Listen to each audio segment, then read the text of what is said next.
Merci Mané, bonjour tout le monde. Donc c'est un immense plaisir pour nous de nous retrouver encore une fois avec vous journalistes, vous saluer, vous magnifier à nouveau parce que sans vous, tout ce que nous sommes en train de concorder reste anonyme. Donc vous jouez un rôle important dans la diffusion des œuvres, dans la diffusion des projets que nous concordons. Suite à l'interprétation de Mané, par rapport au partenariat et le pourquoi aujourd'hui cette collaboration du Grand Théâtre et SN Connect, il faut reconnaître que le Grand Théâtre est dans ses missions. Et dans ses missions également est d'accompagner le potentiel de la diaspora africaine, surtout sénégalaise, qui brille au niveau international. Nous avons eu la chance de rencontrer deux jeunes talentueux qui ont une vision extraordinaire du développement de notre pays, du potentiel culturel, de la valorisation du Sénégal au niveau international. Le trait d'union s'est fait tout naturellement. Ils ont vu grand, ça ne peut que se passer dans une entité d'une dimension grandiose comme le Grand Théâtre de Dakar. Et aujourd'hui, par rapport à la vision du directeur général Serigne Fall Gueye, il est important que le Grand Théâtre puisse aller au-delà des murs, sortir le Grand Théâtre national, accompagner toute cette dynamique qui tourne autour du développement de la culture, aussi bien au niveau national qu'au niveau international. De la même manière que nous avons tendu la main aux artistes pour leur dire que la vision, la mission, la démarche, elle est inclusive. Venez qu'on travaille ensemble, qu'on développe ensemble des concepts qui vont permettre de régler deux problématiques. Première problématique, c'est la qualité des contenus, parce que ça a été conçu, créé, co-organisé, concrétisé par les acteurs. Deuxième problématique que ça résout, c'est que ça nous permet aujourd'hui de proposer des contenus de qualité pour le bien-être du grand public sénégalais. Et aujourd'hui, nous avons un grand nom, et par la personne de Youssou, Wally Seck représente aujourd'hui une icône de la musique sénégalaise, de la culture de façon générale. Donc il est important aujourd'hui que quand des entités comme SN Connect osent aujourd'hui dire que nous commençons, mais on commence grand, et on commence par un artiste de renom comme Wally Seck, il est important que l'entité étatique que nous avons, qui est le Grand Théâtre de Dakar, qui est une direction de l'État du Sénégal, puisse également s'associer pour accompagner toutes ces dynamiques-là. Voici ce qui sous-tend aujourd'hui le pourquoi le Grand Théâtre aujourd'hui s'associe à cette démarche et lance un appel fort, considérable, pour les autres acteurs à faire comme SN Connect. Se dire que c'est possible. Le Grand Théâtre n'est plus un mythe. Le Grand Théâtre est dans une démarche inclusive. Donc venez ensemble, qu'on travaille ensemble. Et je pense que cette première date du 24 sera l'occasion pour nous de magnifier le début d'un partenariat qui va permettre aux Sénégalais, aussi bien au niveau de la diaspora qu'au niveau du Sénégal, de pouvoir rehausser la tête et de se dire nous sommes dignes d'être Sénégalais parce qu'aujourd'hui nous vendons la destination Sénégal. Merci. Nous avons contentement de nous invitation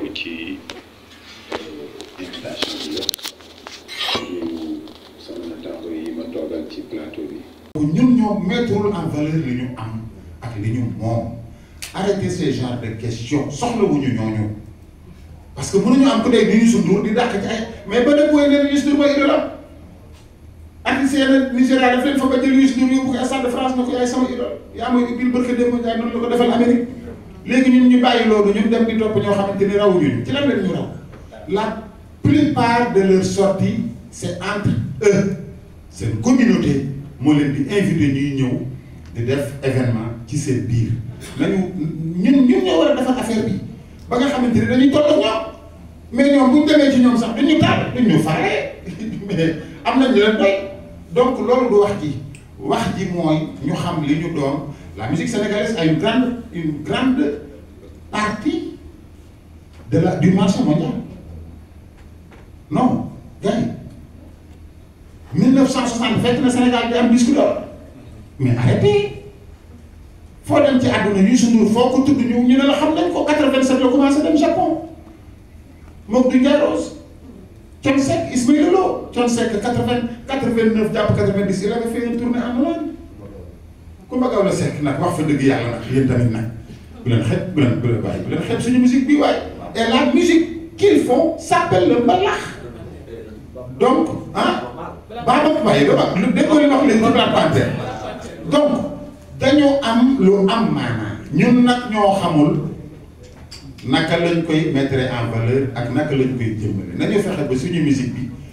ñu ñuy wàlli si foofu la ñu toll mais tolluwuñu ci ñuy wàlli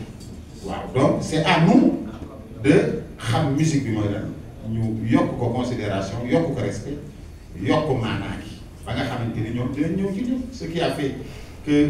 qui fait que la musique nigérienne toll fi mu toll mais population nigérienne moo ko def donc c'est à nous d'accompagner notre musique.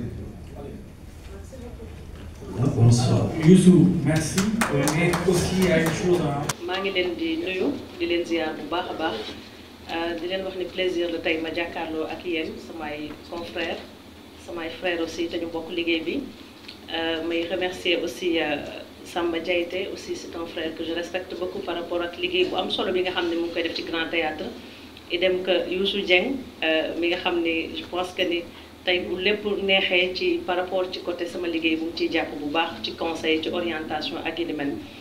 Donc je tiens à féliciter d'abord waa SN Connect et toute son équipe ci liggéey bu am solo bi nga xam ne ñu ngi koy def donc tey dama ñëw man Zeyna Bamba en tant que collaboratrice de communication par rapport à l'événement du 24 mai en Italie et yeneen événement yi nga xam ne c'est en perspective avec SN Connect parce que je tiens à rappeler que ni agence de communication bu bees la boo xamante ni mu ngi door a juddu malgré ñi nga xam ne ñoo fa nekk ñu nekk ay jeunes yoo xamante ni amul kenn koo xamante ni am na 30 ans képp kuy tëgg événement au niveau international ci diaspora bi tàmbalee Paris Italie Espagne boo ñu ci dugalul seen loxo du am réussite donc à un moment donné nag dafay baax yow nga toog demander lan nga bëgg ak fan nga bëgg a yegg loolu moo tax waa SN Connect nekk ay jeunes yoo xamante ni jeunes dynamique jeunes bëgg si li nga xam ne moom moo di seen réew parce que tey ñoom ñëpp bu leen neexoon toog bitim réew di fa doxal seen liggéey toog bitim réew continuer seen jàng mais à un moment donné dafay baax en tant que ndaw nga ñëw sa biir réew jéem a investir di jug di daanu muy neex muy metti et sur ce sillage lay profitoo sax di remercier waa Grand Théâtre parce que tey ñoom bu ñu leen gisee rek da nga leen xëy na xaw a xeeb parce que ni ñu tuutee mais ay xale yu am jom lañ xale yu bëgg fu ñu jëm et tey bi ñu jógee rek waa Grand Théâtre dañu ñëw en tant que institution étatique ñëw jàppale leen ci sillage boobu nag lay profitoo lancer un message à nos autorités étatiques de ce pays tey les jeunes yi nga xam ne dañu nekk di investir muy ñoom muy man muy keneen nañ leen teg loxo gën leen jàppali parce que tey investissement dafa métti entrepreneuriat dafa métti xëy na bari na ñoo xamante ni ñu ngi ci salle bi ku ci nekk yaa ngi jéem ut dara loo xamal seen bopp te chaque fois dafay xaw a métti ci début bi soit sax nga découragé ba li nga commencé tabax mu daanu donc day baax bu ay xale yu ndaw ñu jugee di def dara pour seen réew suñu ay autorités ñu mën leen teg loxo ci bépp fànn boo xamante ni ñu ngi ko teg muy institution yoo xamante ni dafa war di accompagner jeunes yi nga xam ne dañuy yëngu ci entrepreneuriat. bu ñu ñëwee nag ci li nga xam ne moom moo di événement bu war a am le 24 mai foofu ci Italie gën ko leer ci Trivio je pense que ni Italie nekk na dëkk boo xamante ni dëkk culture la bari na sax similarité bu muy am ak la culture sénégalaise pourquoi on a choisi suñu premier événement ñu ne dañuy jël Wally Ballago Seck parce que tey gis nañ ni événement yu bari yi nga xam ne moom la ñu amee ci diaspora bi artiste bi dafay ñëw rek mu def prestation mu dem mais contenu bi wala suite bi est-ce qu'on a créé des liens avec la diaspora sénégalaise bu nekk foofu est-ce que am na réellement benn impact bu muy def benn retour bi nga xam ne moom lay def parce que tey non seulement c'est pas un événement rek mais on prévoit de faire une collaboration ak ñi nga xam ne ñoom ñooy les autorités italiennes yu nekk foofu ak sunu ay sénégalais yu nekk foofu que ce soit muy ambassade bi que ce soit muy sénégalais jiite diaspora bi association yi mouride yi que ce soit muy sénégalais jiite association tidiane bi képp koo xamante ni ci sa fànn muy religion bi ak culture bi ak lu jëm ci wàllu entrepreneuriat yaa ngi foofu ci Italie di liggéey on prévoit de faire une collaboration étroite entre ñoom ak ñi nga xam ne ñoom ñooy les autorités italiennes pour après jeexintal bi ñoom seen nekkin non seulement bu gën fa gën a neex mais aussi si nga xam ne moom la ñuy yëngatu c'est ay autorités italiennes mën leen ci jàpp. Je pense que ni c'est à travers la culture qu'on peut créer beaucoup de cohésion avec yeneen culture u dëkk waaye yeneen li nga xam ne moom moo di aspect économique. leneen li nga xam ne nag moom moo di li ci tënku muy aspect économique boobu ma wax tey bari na ku na naan lan diaspora bi neexatul te évidemment bari na ñoo xamante ne ñu ngi ci diaspora bi bëgg nañu ñibbisi mais problème bi moom mooy est-ce que bu ñu ñëwee fii ils vont investir est-ce que bu ñu ñëwee fii dina ne est-ce que dinañ mën a retrouver wu donc ku ci nekk Italie def fa 20 ans def fa 30 ans day baax tey booy ñibbisi sa réew accompagner sa réew taxaw la donc li ci topp ci événement bi xam naa ni ngas ka sax dina ma bere parce que bëggul woon ñu def ko en projection mais on prévoit de faire des forums yoo xamante ni exclusivement pour les artistes parce que forum international yi nga xam ne moom la ñuy am on parle de l'entrepreneuriat on parle de l'immobilier mais est-ce que suñu artistes yi pare nañ pour def des formations au niveau international xam luy management xam luy communication et cetera parce que on voit que ni suñu artistes yëpp bëgg nañu yokk mais est-ce que tey li leen war ci accompagnement am na et je pense que SN Connect li nga xam ne moom manqué artistes yi Sénégal je ne dis pas Wally Ballago Seck kase mais il prévoit de faire des forums internationaux yoo xamante ni c'est des formateurs professionnels ñooy jàppale artistes yi ci li nga xam ne moom moo di seen carrière musicale c'est bien beau de faire benn single c'est bien beau de faire album mais est-ce que l'artiste peut faire une carrière musicale nationale et internationale donc c'est des questions yu ñu intéressé et je pense que c'est dans les projections de SN Connect billetterie bi nag je pense que ni disponible na après ñu ngi xaar seen question pour ñu wax leen nan la ñuy def parce que salle bi nga xam ne moom la ñu jël Italie c'est un peu complexe parce que stade la bu ñu jël stade la ku xam stade xam ni teg fa podium dafay xaw a compliqué teg fa li nga xam ne moom moo di logistique dafay xaw a compliqué def fa li nga xam ne moom moo di lépp li nga soxla ci logistique dafay xaw a compliqué te salle yooyu noonu bokkul ak peut-être salle yoo xamante ni dañuy mën a surcharger benn nit de plus tubaab bi du la ko may nga jël dans ces genres de salles parce que en termes de sécurité benn nit bu bousculer ak keneen ki daanu ci morom tout le monde peut tomber et en termes de sécurité on vraiment bëgg nañ suñu doomu réew bu ñëwee ci salle ñoo pour bëggee ñoo pour dund culture foofu ñu jógee fa ak jàmm je pense que dinañ ñëw ci aspect culturel bi ñëw ci aspect billetting bi ñëw ci aspect